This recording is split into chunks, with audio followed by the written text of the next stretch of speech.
Shalom Alejem, Haberim.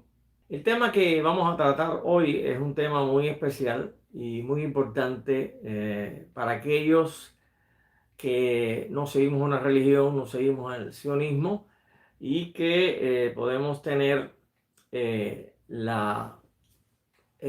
fundamento y la conciencia de que pertenecemos a ese pueblo que 70 veces aparece en la Torá como los Benei Israel. Y por eso que tenemos que estar muy claro en que el pueblo de Hashem es un pueblo con una genética especial, no físicamente, sino una genética especial para poder entender el plano superior, para poder entender la Torah. Y tras eso, pues hay un llamado para que genética y llamado puedan hacer que seamos los Bene Israel, que no tiene nada que ver con religión, no tiene nada que ver con rito, ya que una religión es siempre la búsqueda del ser humano con buena intención, pero trata de crear un culto, de crear una alabanza y de crear una conexión con el ser superior. Y sabemos que dentro de las 4.000, más de 4.000 religiones que hay, pues es imposible que ninguna tenga la razón y es imposible que ningún concepto humano en búsqueda de ese ser superior pues sea real, porque la búsqueda del ser humano no es lo perfecto, sino lo que desciende de ese ser, lo que busca crear como un pueblo que dirija a las naciones y pueda enseñarle a la humanidad cómo conducirse. Para poder entender esta predestinación para los Bene Israel, que se encuentra en la Torá, en los Nevi'im, o sea, los profetas, tenemos que pensar que el tiempo secular o el pensamiento del tiempo secular es diferente al tiempo que nos habla la Torá. Y el tiempo que tiene la humanidad es pasado, presente, futuro, y es una línea, o sea, el tiempo es lineal, y en este tiempo lineal, pues el pasado es algo que nos sucedió, el presente es algo que estamos viviendo y el futuro es incierto. El concepto que nos muestra la Torá, que nos muestran los profetas, es cíclico, o sea, que hace ciclos donde se puede predecir. Hakadosh Baruj Hu predice el futuro y manda a seres humanos, les revela a seres humanos, que son los profetas, son los Nevi'im, les revela qué va a suceder. Para cualquier creyente en una de estas religiones, pues esto es como parte del poder del ser, pero no lo creen en totalidad. O sea, creer que el tiempo del futuro está predestinado es un poco difícil para muchas personas que incluso son religiosas. Así que viendo que la Torá nos dice que está acomodado al tiempo futuro, algo que va a suceder es un poco fuerte, pero para nosotros que tenemos el concepto del tiempo, no como pasado, presente y futuro, creemos el tiempo es un ciclo que funciona y que está controlado bajo Hashem, pues nos es razonable.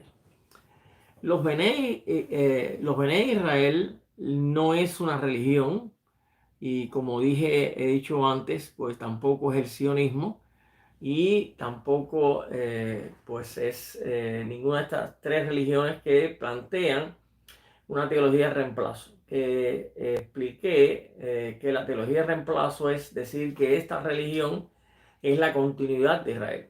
En este caso, pues la escatología, que es una palabra prácticamente teológica, dice cómo va a suceder el orden de los tiempos hasta un tiempo que llaman el tiempo del fin, donde se establecerá el Malhut Hashem.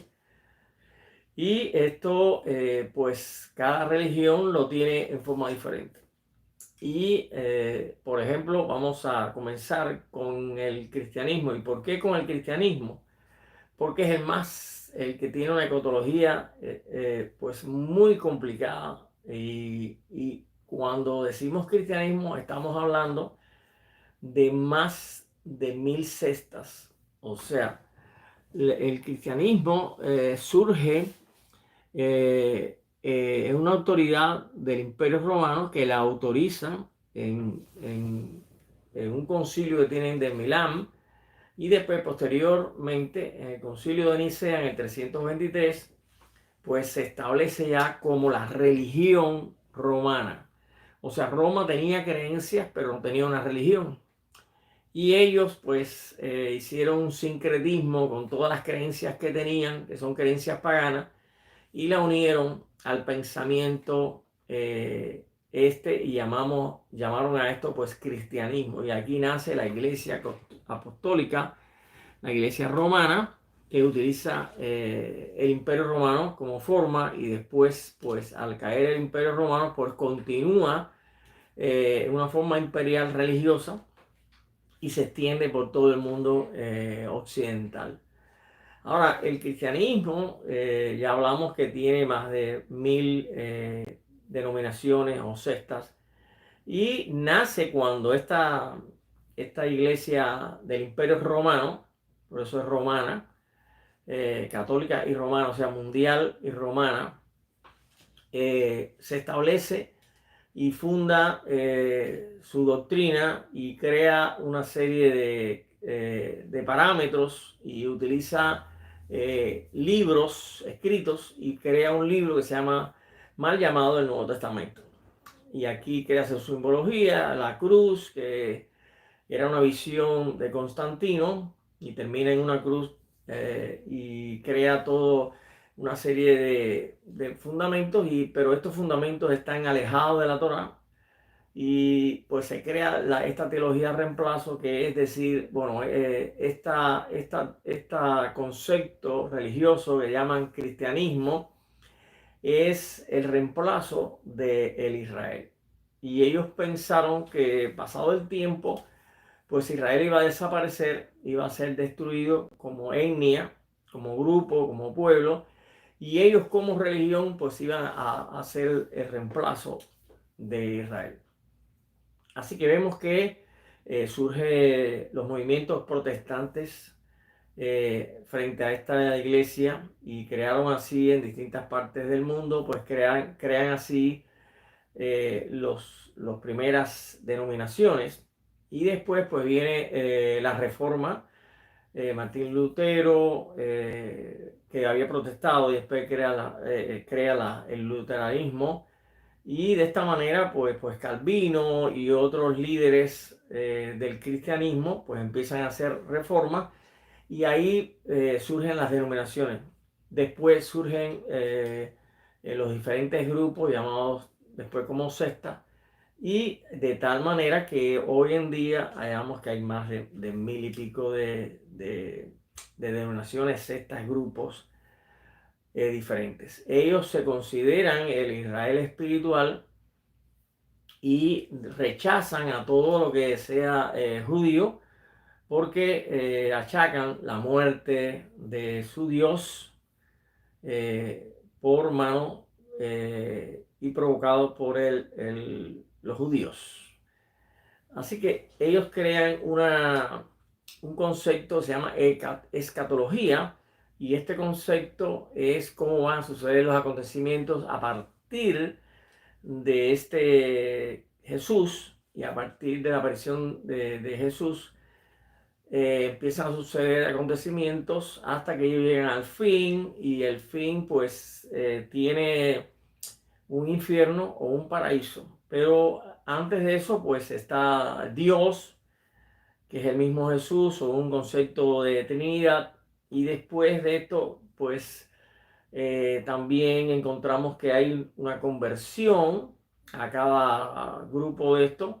Te conviertes y entonces existe una salvación, existe un anticristo, existe un arrebatamiento, que esta iglesia va a ser arrebatada, llevada a los cielos, y hay un milenio, y el final es un poco risible porque es muy típico de los cristianos, es todo fantasía y pues ahí van a estar en el cielo alabándolo por la eternidad. Nadie come, nadie va, no hace ninguna actividad, sino que todos están alabando por siempre, jamás.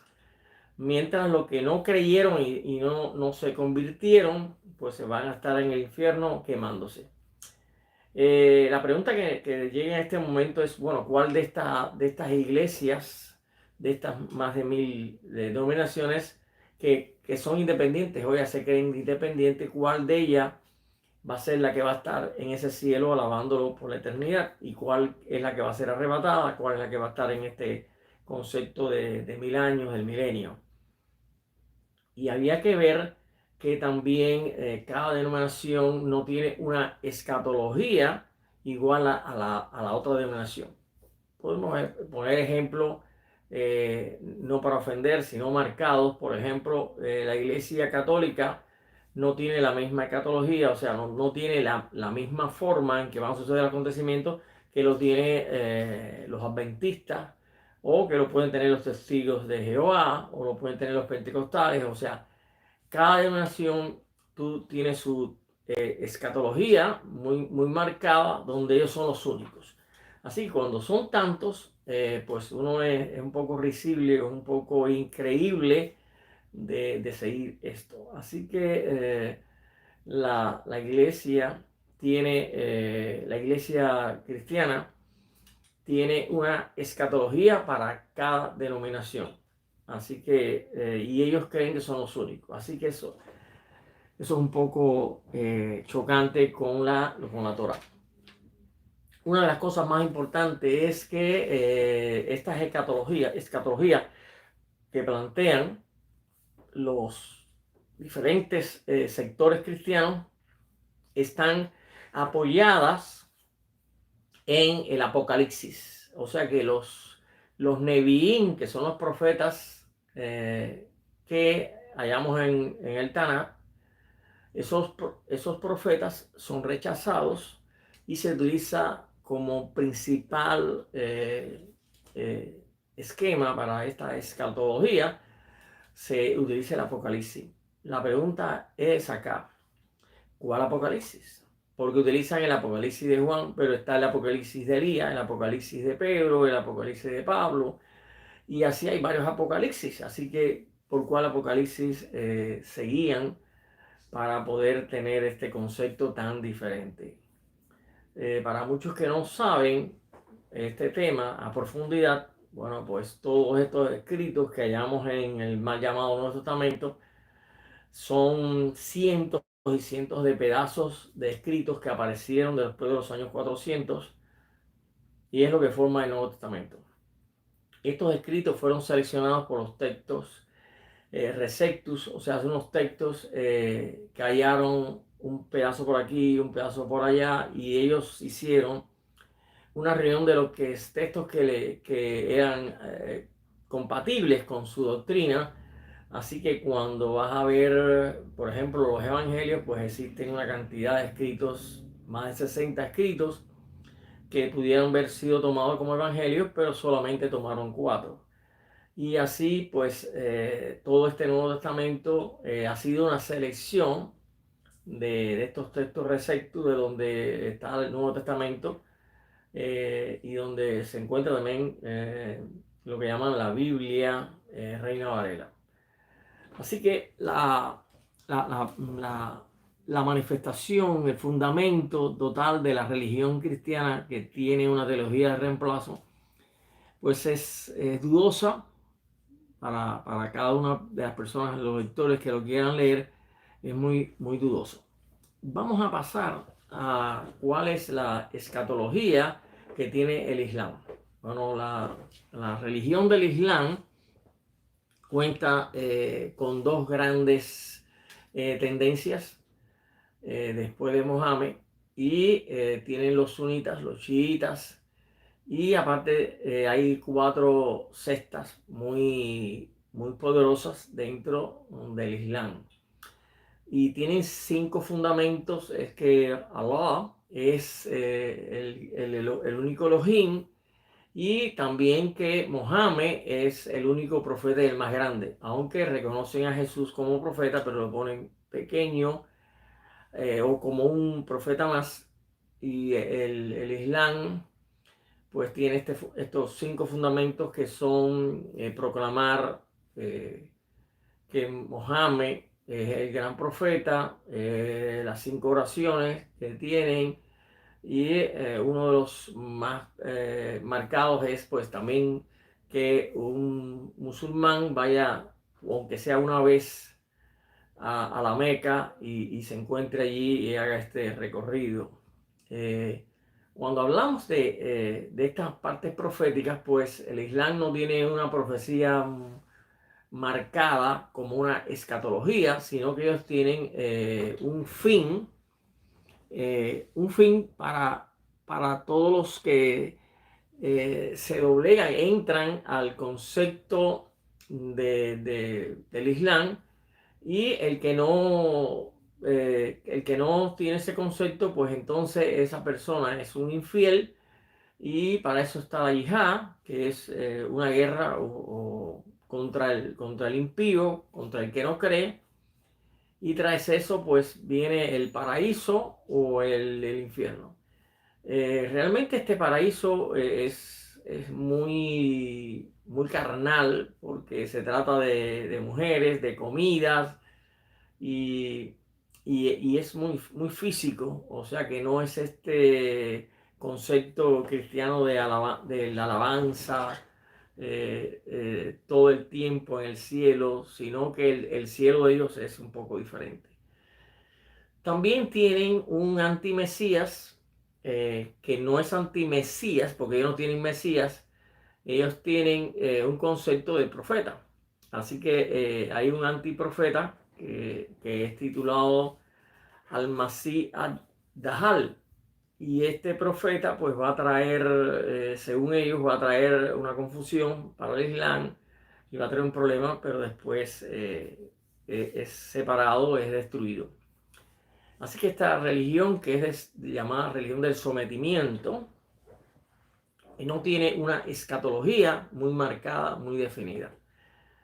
Vamos a pasar entonces a la tercera religión, y para pasar a la tercera religión, que llamamos judaísmo o el judaísmo religioso, tenemos que tener muy, muy consciente que existe la identidad judía y existe el judaísmo religioso. Como he hablado en otros videos, la religión que llaman judaísmo hoy y que termina como ortodoxos es una tendencia que hubo en Europa, basada en la presión que nuestro pueblo recibió. Así que teníamos 2 determinaciones. Una era asimilarnos o aislarnos. En este caso coincide con un grupo que se llama los Házaros. Era un gobierno con un reino, un gobierno no un reino, y este reino decidió pues utilizar los conceptos que tenían los judíos en esa época y hacer una religión judía. Así que lo que llamamos hoy como los ortodoxos, y que lo pueden ver en un grupo muy, muy pequeño, aunque muy notable en Israel y en todas partes del mundo por sus vestiduras, pues estas personas originalmente no son descendientes de Israel, en su gran mayoría. Son turcos, incluso origen mongol también, de este reinado, y esto lo llaman los Házaros. Y esto está situado en Ucrania, Rusia, un poco de Polonia, y ellos, bajo la presión del mundo en ese momento, pues se aislaron y crean este concepto que hoy conocemos como los ortodoxos, y que originalmente tuvo una buena iniciativa, un buen deseo, que es aislarse, buscar la Torá, pero posteriormente vimos que se establece como una religión de un reino, Y esto pues termina en estos conceptos ortodoxos. Hay 50 sectas aproximadamente o un poco más. Y ellos se consideran no israelitas, se consideran palestinos, incluso utilizan la bandera palestina, no aceptan el gobierno sionista que está actualmente, no utilizan el shekel, se aíslan de la sociedad, sin embargo quieren vivir en Israel. Esto es un gran problema para Israel.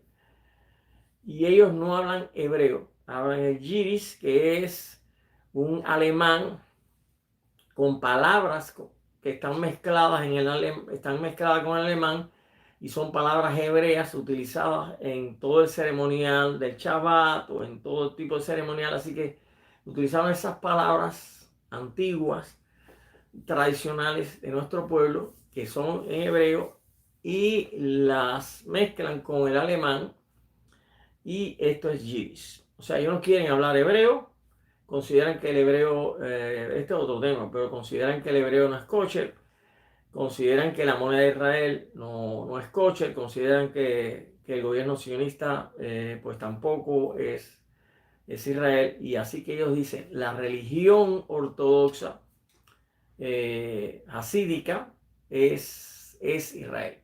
Pero a la vez hay una contradicción porque son más de 50 sectas. Entonces preguntamos de nuevo, ¿quién es Israel de esas 50 sectas? Desprecian al israelita y al israelí, y, y es el origen de esto que conocemos como ortodoxia. No tienen genética y no hay un llamado. Ahora, estos grupos es el llamado judíos askenazí en su mayoría, aunque hay muchos judíos askenazí, que significa de Germania o de esta zona del centro de Europa. Y o sea que los askenazis es de donde nace la ortodoxia y donde nace el concepto reformista y conservativo, después los liberales. O sea que entre los askenazis pues hay un concepto de religión. Pero si nosotros comparamos con los sefaradí, vamos a ver que no existe una religión ortodoxa entre los sefaradí, no existe reformismo, no existen los liberales. Los sefaraditas son sefaraditas. Y son diferentes a los judíos que nacen en la parte central y oriental de Europa. Así que hay una diferencia en las tradiciones. Existen otros grupos de judíos como los caraítas, o otros grupos en el África, en el Asia, en Japón.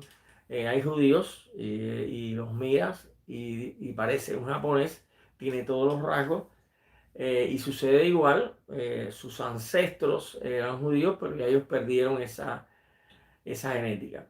Entonces, aquí voy a hacer un paréntesis antes de hablar de la escatología de la religión judía, y saber que entre los askenazis hay algunos apellidos que siguen esa tradición de, bueno, soy descendiente de los judíos. Y hay algunos apellidos de origen alemán, origen polaco o ruso, ucranianos. Sin embargo, entre los sefaradíes, los apellidos que podemos reconocer como descendientes de judíos, pues encontramos los Gómez, los Sánchez, los Hernández, los González, los Pérez, los Cabrera, los Castro, unas cientos de apellidos. ¿Y esto qué nos indica? Esto nos indica que en el mundo de los judíos sefaradí, la genética está preparada por Hashem, pues se mezclan unos con otros. Así que no hubo un deterioro de genética como pasa entre los askenazis. O sea, un askenazi se casa y va perdiendo esa esencia genética, Pero entre los sefaradí, pues un González que se casa con Sánchez, Cabrera, eh, estos cientos de apellidos, pues sigue teniendo la misma genética. La diferencia es esta. Mientras los askenazis, por ese apellido de la bisabuela o un ancestral, pues él dice, pues yo soy descendiente de judíos, pero de la esencia genética no, porque se han mezclado tanto. Los askenazis, estos descendientes, siguen mezclando la genética no se pierde tanto, pero sin embargo ellos no tienen identidad de hebrea. Así que estamos hablando de que hay una diferencia muy marcada entre los askenazis y los sefaradí. Los sefaradí no tienen una religión, tienen solo una identidad.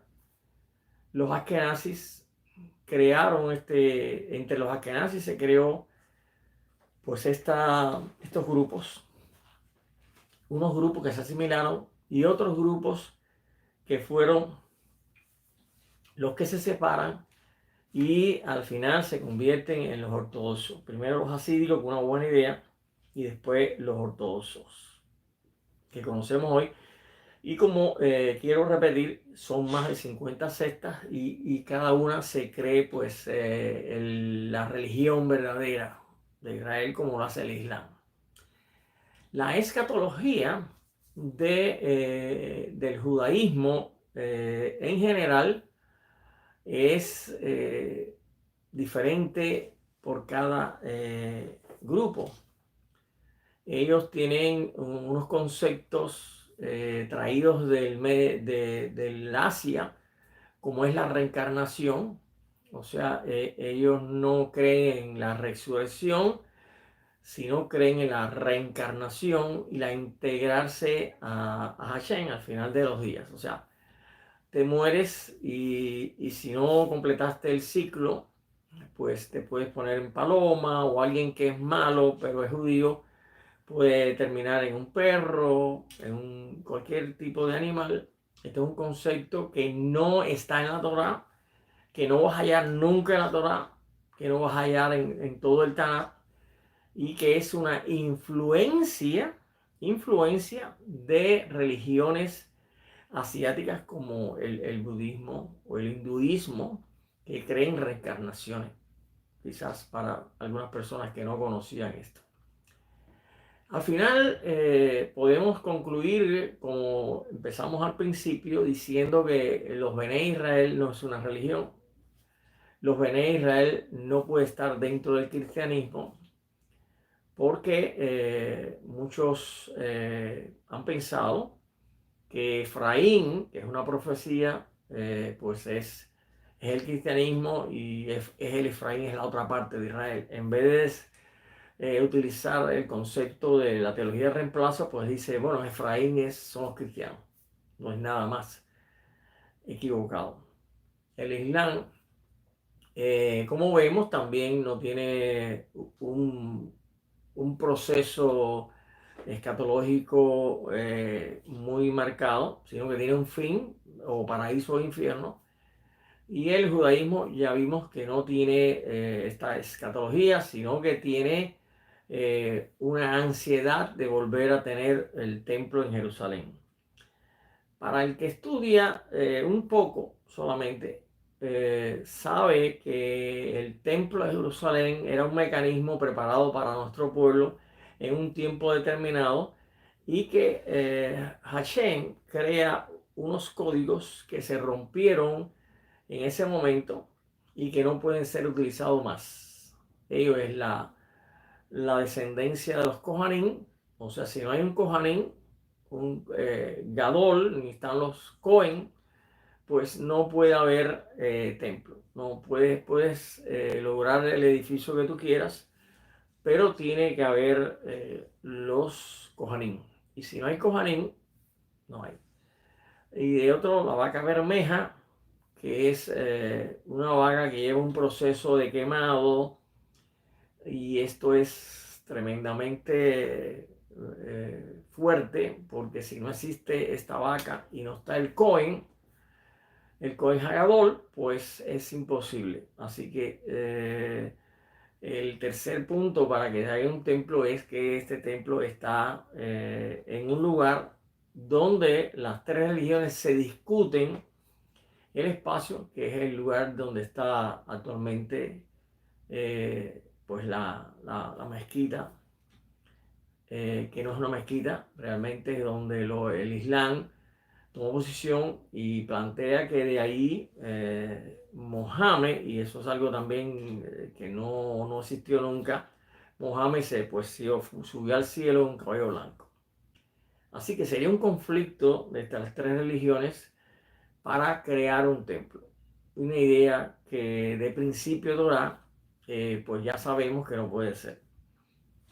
Finalmente, y con esto termino, ¿cuál es la escatología de los Bene Israel? O sea, ¿qué va a suceder con los Bene Israel? Es una predestinación que está prescrita, dicha en la Torá, y que ni el cristianismo, escúchanos esto bien claro, ni el cristianismo, ni el islam, ni el judaísmo religioso utiliza para sí. Los Nevi'im, que son los profetas que se encuentran en el Tanakh, hablan de algo que solo aplica para los jóvenes de Israel y que no utilizan ni los cristianos, ni el Islam, ni el judaísmo religioso. Y esto está dividido en dos partes. Primeramente, nos dicen los Nevi'im, nos dicen los profetas, que Israel tiene una caída y evidentemente esa caída está predestinada, ya que todo lo que sucede con Israel está íntimamente ligado con los acontecimientos que suceden en la humanidad. O sea, todo lo que ha pasado en la humanidad ha estado Israel a la par, funcionando de la misma manera que sucede en los acontecimientos mundiales con la humanidad, pues está sucediendo con Israel. Van a la par. Cuando Israel esté listo, está predestinado que esté listo, pues surgirá en el mundo una decadencia total. Israel va a ser la luz en ese momento del mundo. Así que los acontecimientos que nos dicen los Nevi'im están listos para que nosotros, los que no estamos vinculados a esas religiones, podamos entenderlos con claridad. Y pongo un ejemplo. Las Moadim son las convocaciones santas que Hakadosh Baruj Hu nos dictó hacer para comunicarnos con ella. Tienen 4 niveles y uno de ellos es que es profética. Cuando vemos las 7 convocaciones, vamos a ver exactamente en forma natural la descripción de los acontecimientos que van a suceder con Israel. Vemos que Pesa significa la salida de Egipto. O sea, los Bené Israel en general tiene que salir de Egipto. Tiene que salir del mundo secular y salir al desierto, a lo no previsto, no preparado, y también a lo amargo, lo desértico. Y por eso tenemos que salir al desierto y salir de Misraim, salimos de Egipto. El segundo, los panes sin levadura, que es Bikurim, y nuestro pueblo tiene que mostrar la emuná para hacer este paso. El tercero es Shavuot, que es recibir la Torah. Así que después de salir de Egipto, la Torah la recibimos en el desierto, cuando estemos listos. Después viene Yom Teruah, que es escuchar el sonido, el día de escuchar el sonido del shofar. Así que tenemos que estar listos para escuchar los acontecimientos que van a suceder con Israel. Así que Israel tiene que tener los oídos listos para escuchar este sonido del shofar. Después tenemos Yom Kippur, que se llama el juicio para Israel, que va a ser juzgado antes que las naciones. O sea, antes que aparezca cualquier acontecimiento en el mundo, pues Israel va a tener que ser juzgado por por este ciclo que se llama el día de Yom Kippur, la Kepurá.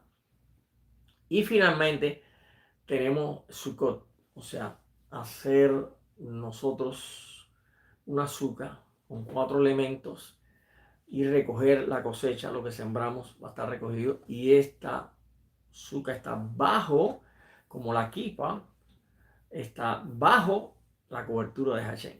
O sea que lo vamos a hallar aquí en forma natural, una escatología que va a suceder a los Bene Israel.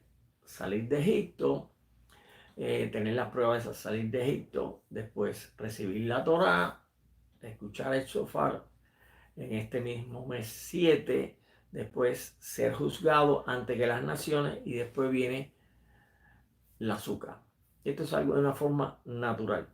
Pero si seguimos viendo los Nevi'im, vamos a ver otras profecías. Las profecías es que hay 6 ovejas que tipifican a los judíos, tipifican a Israel. Y nosotros estamos vinculados, los Bene Israel, a una de esas 6 ovejas. Y el número 6 identifica lo humano, lo que no está listo, lo imperfecto. Así que hallamos ahí una oveja que está perdida.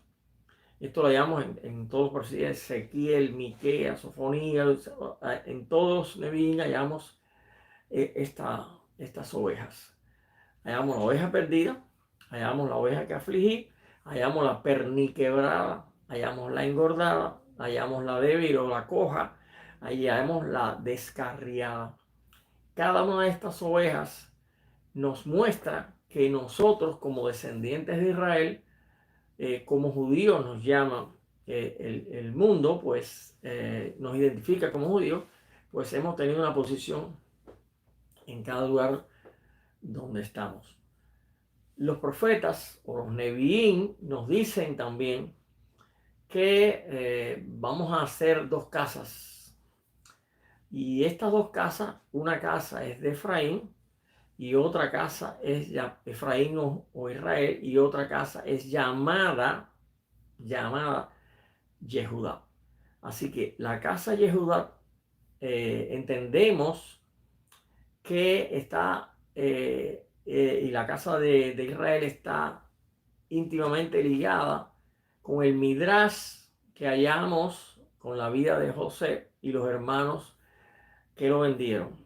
Así que Joseph es el Efraín.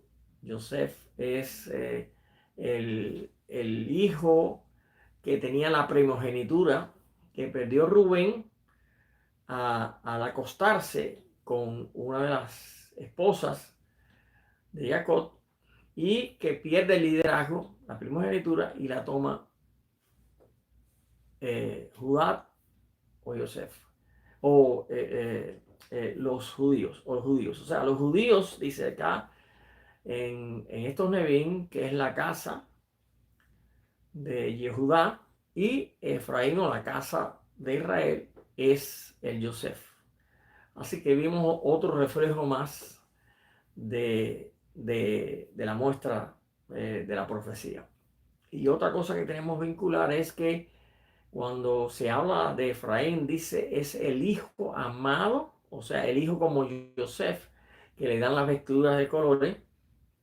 Y dice, añades, es el que tiene la Bejorá, o sea, que es el primogénito, y es el Cohen, que es lo mismo. Es la primogenitura, el especial, el amado, dice también los profetas. Así que acá hay una vinculación con Efraín que podemos relacionarlas con la misma historia de Joseph y los hermanos. Y es el hermano que estaba perdido, que estaba desaparecido. Es la perdida, la oveja perdida. Y esta oveja perdida es manifestada cuando leemos ahí mismo en Ezequiel. Leemos los huesos secos, los huesos que estaban predestinados, estaban mirados como desaparecidos, como perdidos. Por eso también machea con esta idea. Así que estos huesos, dice que vuelven a recuperar sus tendones, sus carnes, todo el líquido, la sangre, y vuelve a existir algo que estaba perdido, que se pensaba muerto, se pensaba desaparecido por los hermanos. Cuando hablamos de las dos casas, cuando vemos esta lectura de las dos casas, que después también se manifiestan como dos gajos, dos ramas de olivo que son utilizadas en las manos de Hachén, se unen y ahora es un solo árbol que se llama los Bené Israel, y que después hallamos en Jeremías que dice que a estos que ha unido Hachén en una sola mano, que eran dos casas, que uno de los huesos secos y otro es la casa de Judá, pues se convierten acá en los Cohen de este momento histórico.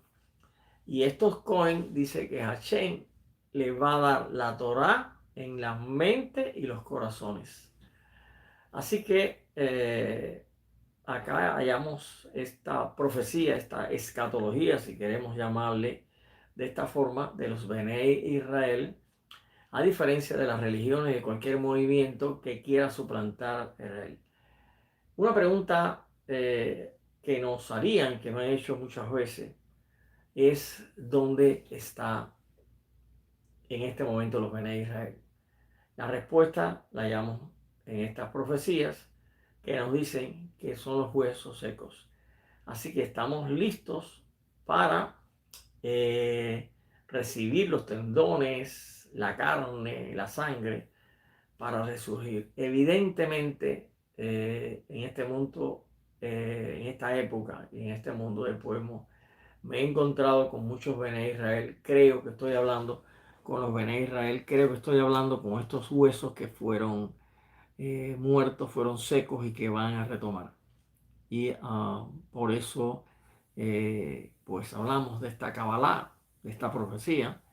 Y quise ponerla, pues, delante de ustedes para su emuná y para su crecimiento.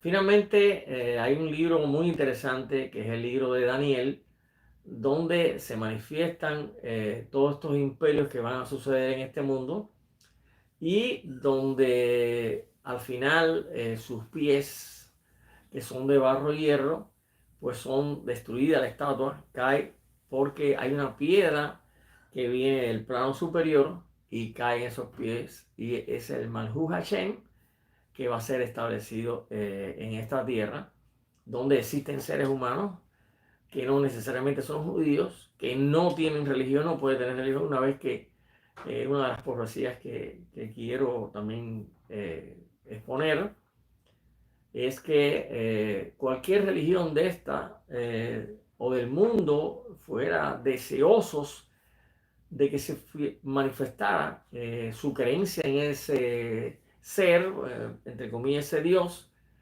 y eso va a suceder cuando los Bené Israel,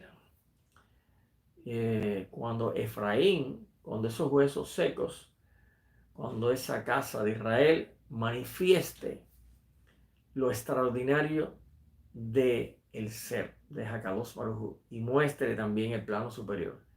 Eso va a hacer que las religiones, no solo estas tres que son sacadas de la Torah, sino que las religiones del mundo, que son como otros mil, o sea, los seres humanos en una búsqueda de un ser superior, se den cuenta que hay un solo ser superior, que no es este Dios de palo, no es este Dios de madera, no es el budismo, sino que es Hakadosh Baruj Hu, el ser de donde adentro vivimos, dentro de él.